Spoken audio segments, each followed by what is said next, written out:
Okay, it's 6 o'clock. We will call the Committee of the Whole to order.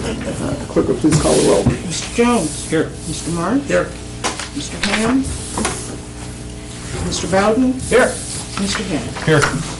Okay, approval of the minutes of the September 25th, 2017 Committee of the Whole meeting. Are there any additions or corrections?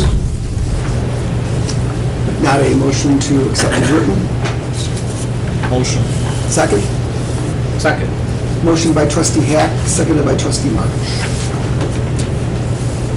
Mr. Hack.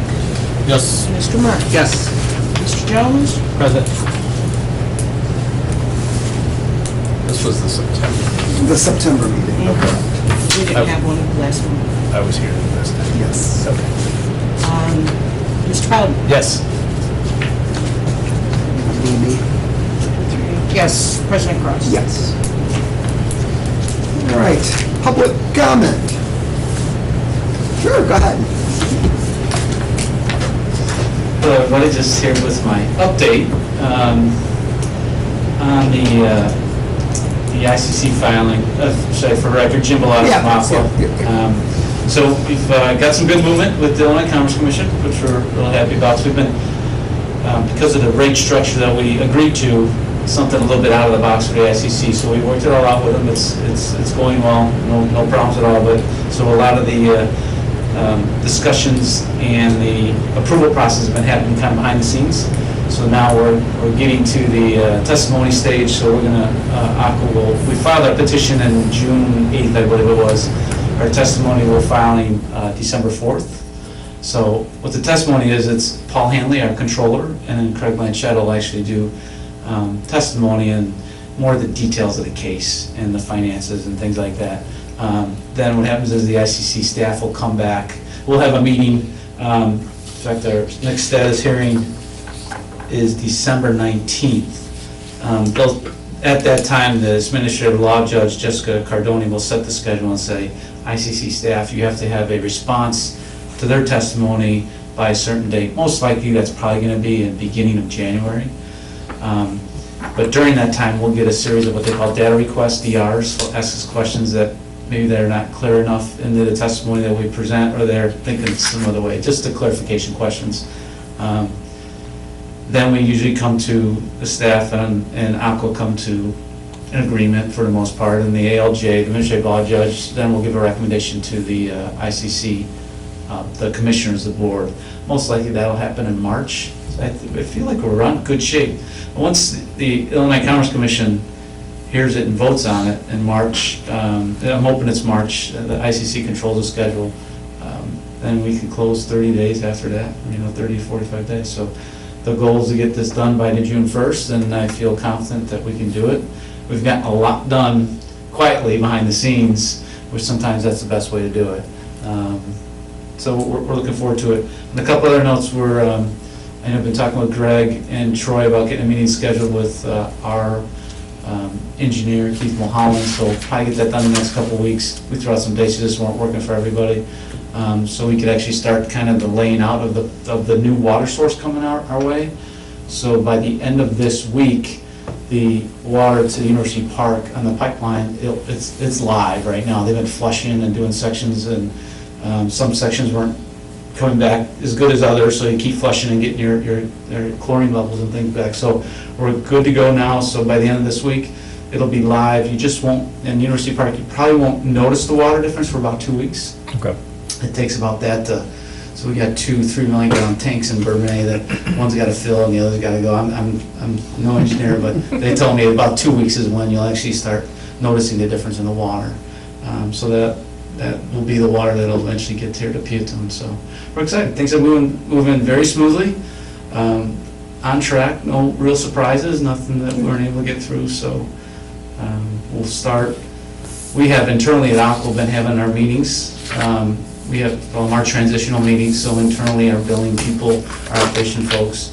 So probably right after the first year, we'll start including village and the staff. And now that it looks like we're going to have a clear schedule, and we should have a good schedule after the 14th, the status hearing. Then we'll start having meetings here at the village with you and your staff, and then as it gets closer to closing, they become more and more frequent. Sure. So but it's going smooth, so if there's any questions. I have a question, Jim. Sure. A lot of times people complain about low water pressure in their houses now. And then Jim will come out, a lot of times putting in a new meter will solve that problem because the meter gets clogged up. If you put in the new meter and it does not solve the problem, and the people have got standard size 1/2 or 3/4 inch piping, it's wet, does Aqua come in and put a new line in or do something so they've got more pressure? You know, definitely would check it out and see where Is there a is. metering device or something that you use for checking pressure to the meter? I don't know the answer to that, but I can get you the answer. Okay. I'm not exactly sure, but we run ours at, we're usually in the 50 to 60 pounds on the pressure. I don't know really where the village is at. Kevin, you might know. I'm not sure. So I'm not sure. But no, if there's something there and the meters, obviously that's probably one of the first things you do. Low hanging fruit's the meter, right? Check that out. And that does fix it the vast majority of the time. I bet. One nice thing is us being regulated by the Illinois Commerce Commission, we have to change the meters out. They cannot be older than 10 years. So a lot of times in municipalities, they'll go 20, 30 years old before they change the meters. And ICC, until we can prove that they last longer than that and they read accurately, are mandated that we have to do them every 10 years. So hopefully we don't have that problem as much going forward in the future, but If you would find out, I've had several people ask me about that. I don't know, good question. So will everybody get a new meter when you guys come online then? Or, So we'll look at most people will, the meters that are not, I know you guys have been doing some meter replacements, so the newer ones we'll leave alone, obviously. If we notice that they're 10 years or greater, we're gonna get them done, we'll get them done quick, probably within the first year. So, and generally, trustee Marsh, meters don't run fast, they run slow, so that's, obviously, we want to replace them. okay. So it's just unfortunately, it's the fact, so.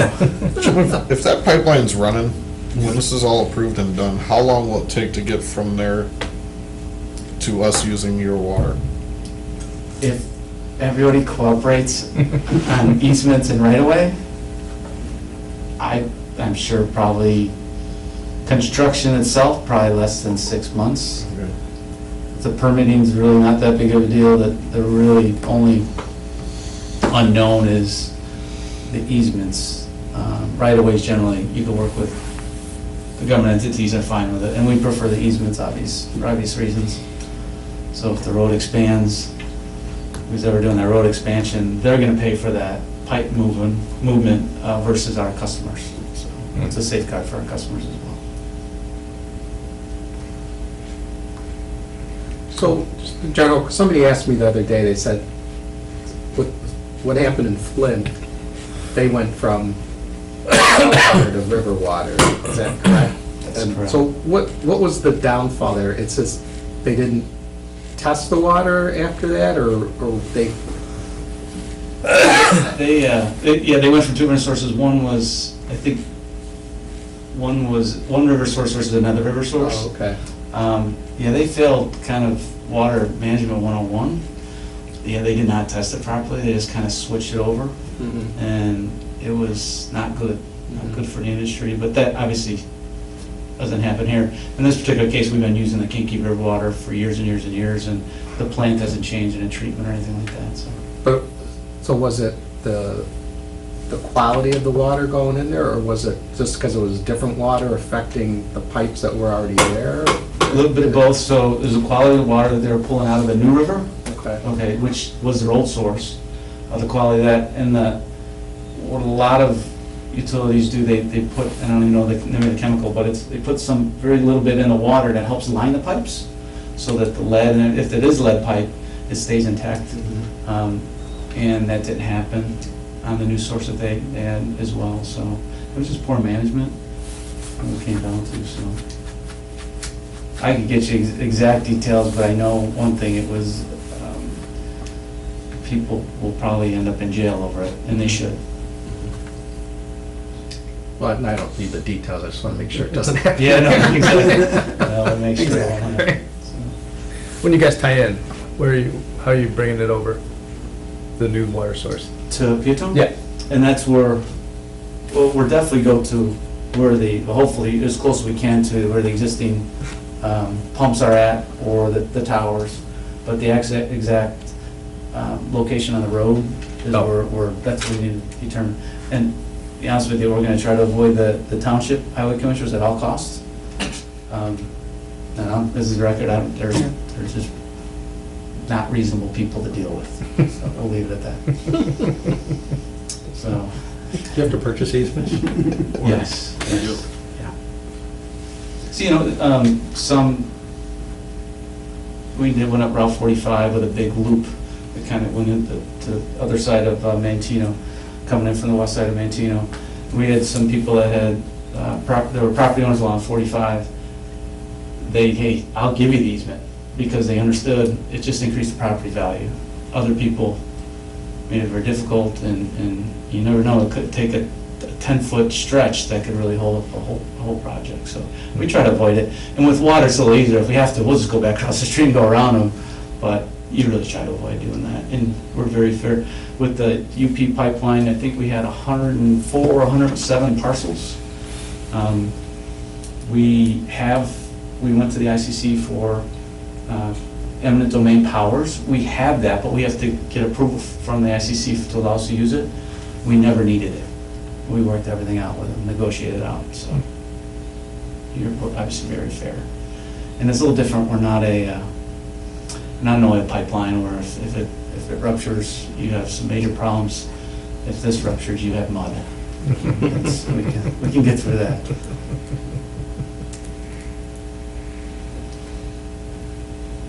It's going smooth. So if there's any, we'll start getting out into the public. We talked about this last time. Yeah, talking maybe after the first of the year, try to have a couple public meetings just to.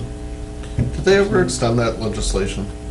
No, we're still working on it. So we still have to be done by June, no matter what? Yeah, that's the goal. It's just that it's the unknown. It's not clear in there. But I think if we're this far along, Yeah. and we're literally 30 or 60 days from getting it done, and we're at that point, and really it's not us holding the schedule up, it's the Commerce Commission, I can't see how they wouldn't allow us to close. But who knows, crazy things have happened. But we will be working on the legislation to extend it. Springfield's a crazy place. You Yes, just it don't is. know. Just don't know. So if there's any groups,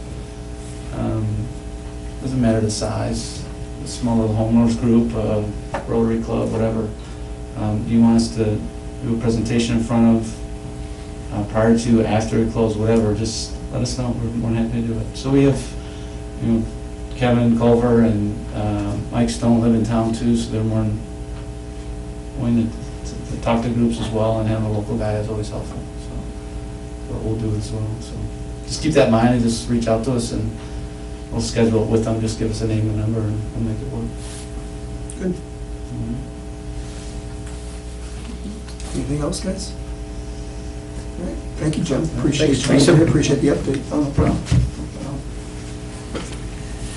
All right, we have discussion of bicentennial flag raising ceremony on Monday, December the 4th, 2017 at noon. That's kind of a statewide program that they've put out. We've received our bicentennial flag, so we have it on hand. So we're just planning on, doing a little flag raising ceremony at noon out here on the 4th. So if anybody can be here, please be here. And I think they provide us a little thing that we can read and raise the flag, and it's the start of the year-long bicentennial celebration. So we have a proclamation on the regular board meeting agenda that will pass, but the actual 200th anniversary of Illinois is next year, so they're starting it this year and then celebrating it for the entire year up until then. States are running something. That I got right.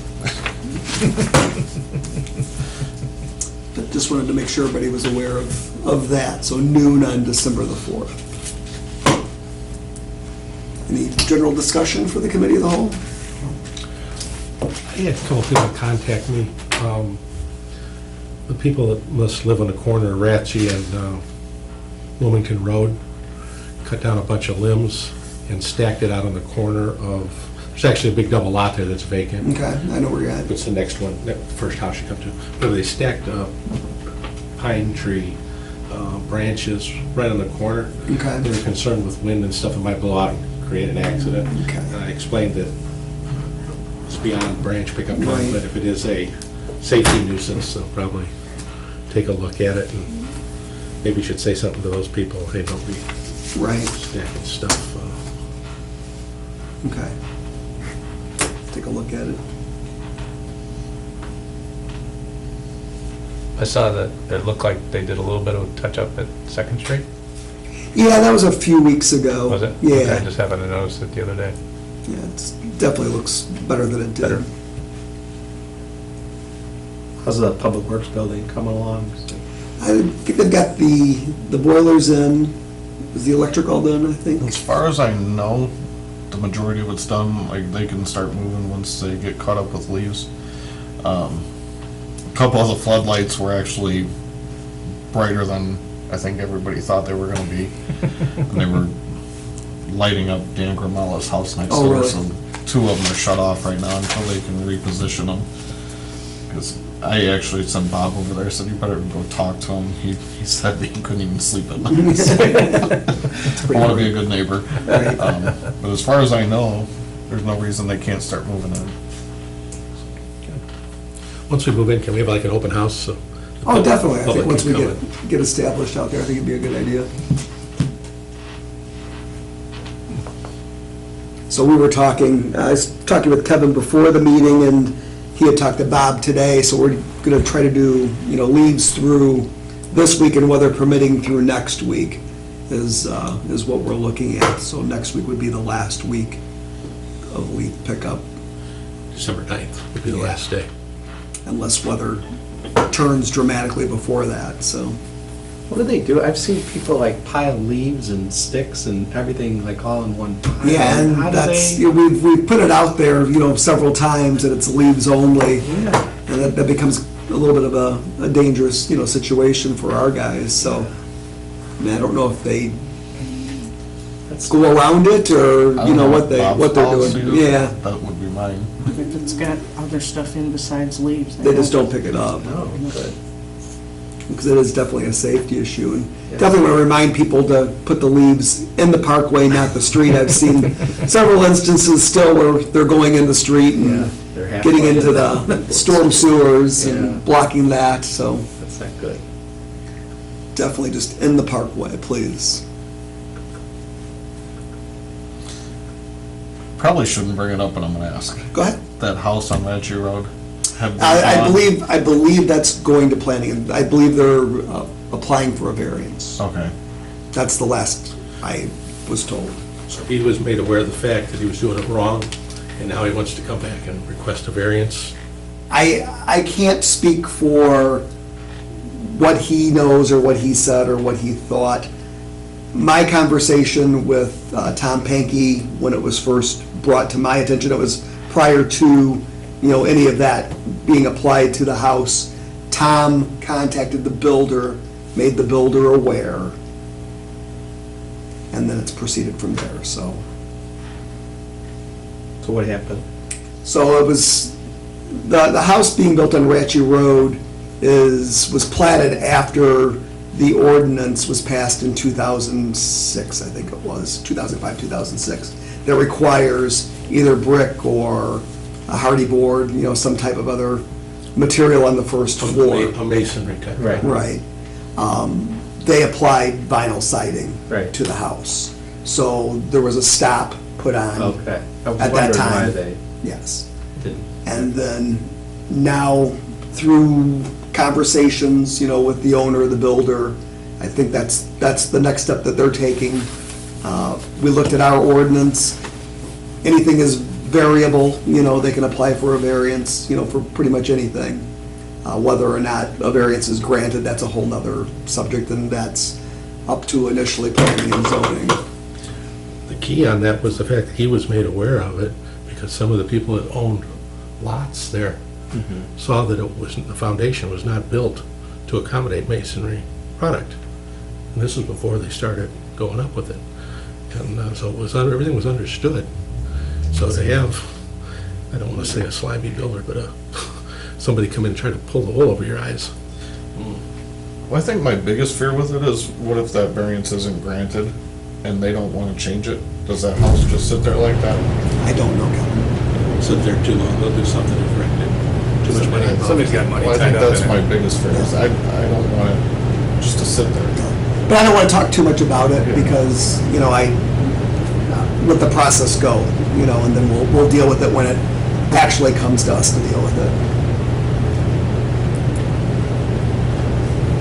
But that's where it stands right now. My understanding is that they're heading towards planning and zoning next month.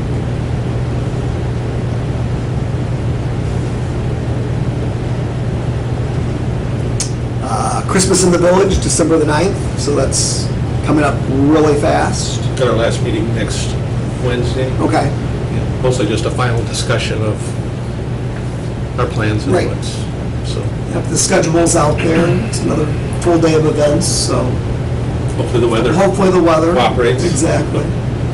It'll be good. The lighted parade, the entries about the same as last year. I heard that they were up, yeah, I mean, or they were up in the same area, so. Sounds like it should be good. There's a fish fry that night too, so Yes. hopefully it all ends, people will go to the Legion, participate in that. And then we've got the boxes out throughout the village collecting for Helping Hands and Adopt a Soldier, and that's being very well received. I mean, people are definitely out there donating, but we'll encourage people to continue to do that also. It's on the list is on the village's Facebook page of the different businesses that have the boxes, so. There's one here too, at the Village Hall, correct? Yeah.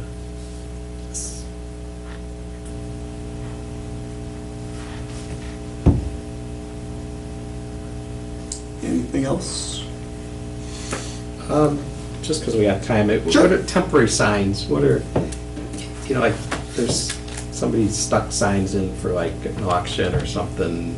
I mean, what's our policy on, you know, just like, I guess that falls into like garage sale signs. Right, yeah, I know that there's an ordinance, No signs in the parkway. right,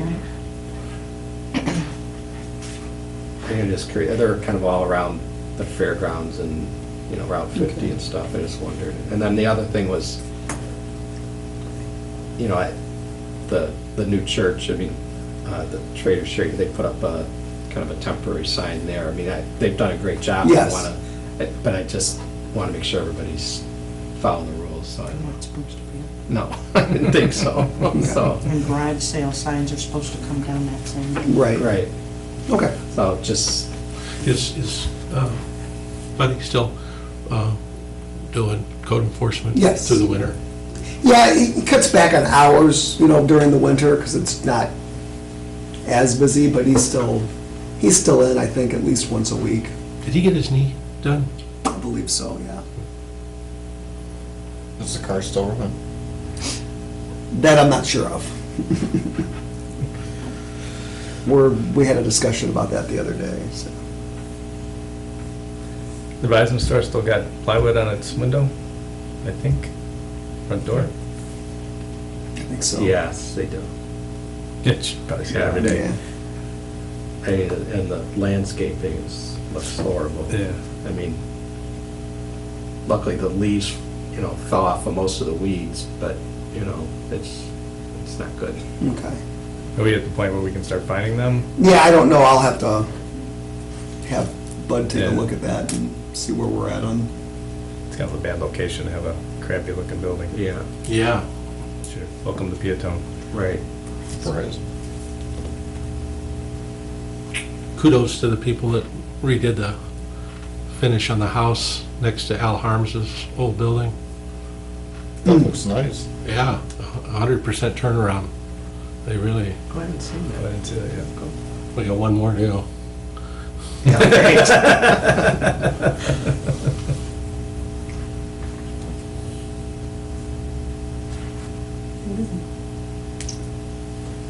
Anything else?